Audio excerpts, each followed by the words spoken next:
All right, so other things to include in your bag would be cleaning equipment. Cannot tell you how important it is to bring cleaning equipment with you. Because everything comes in through the lens, you want to make sure that your picture is good.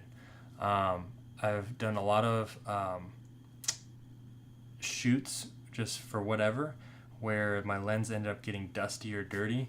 And one thing that I've noticed, at least for this camera, is that it starts having a hard time focusing because slowly all those particles build up on the lens, and it's trying to get light and trying to find that subject, and it's going between really close and far, and it really interferes with that. So I just have a cheap Pro Optic cleaning kit.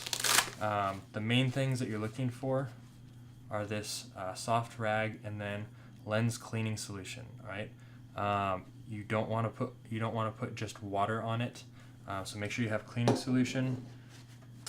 We also have one of these guys, and this is just a brush. Right, this is really good for just flicking off that dust and keeping it clean that way.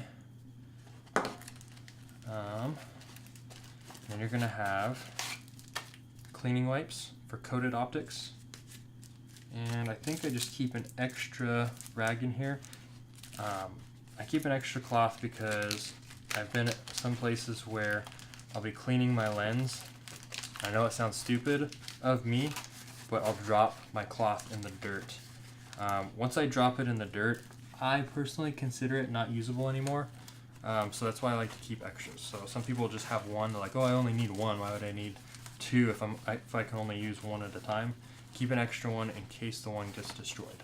So cleaning equipment is an absolute necessity when you're out on the go, because if something happens and it gets dirty, your lens gets dirty, you can't keep shooting once that happens.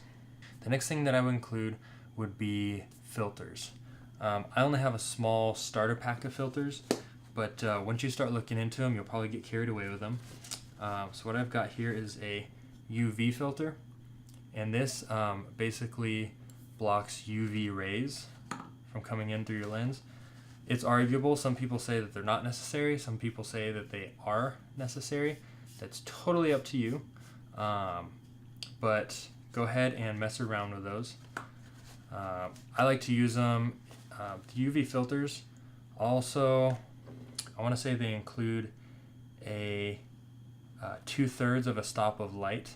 So I've literally been outside and had my ISO turned down to 100, but because I want to use a shallow depth of field, I'll be at like a 4.5 aperture, and I need extra. I need to reduce the amount of light coming in. It's still way overexposed. So I'll put on the UV filter and I'll put on an ND filter.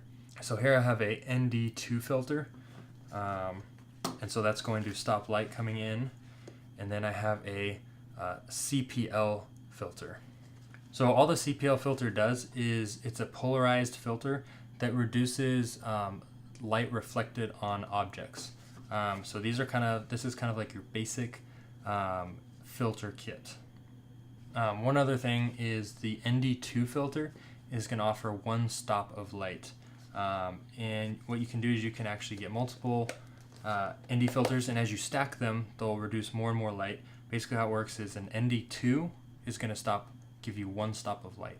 An ND4 is going to give you 2 stops of light, and an ND8 is going to give you 3 stops of light. So basically how that works is it's always going to be double. 2 is 1, 4 is 2, 8 is 3. If you were to do something like combine an 8 with a 2, you would get 3 plus 1, so 4 stops of light. So that's how that works. It's all halves and doubles. So definitely pick up a filter kit. ND filters for stopping light, polarized or CPL lenses for reducing the reflective glare, and then the UV for stopping the UV rays.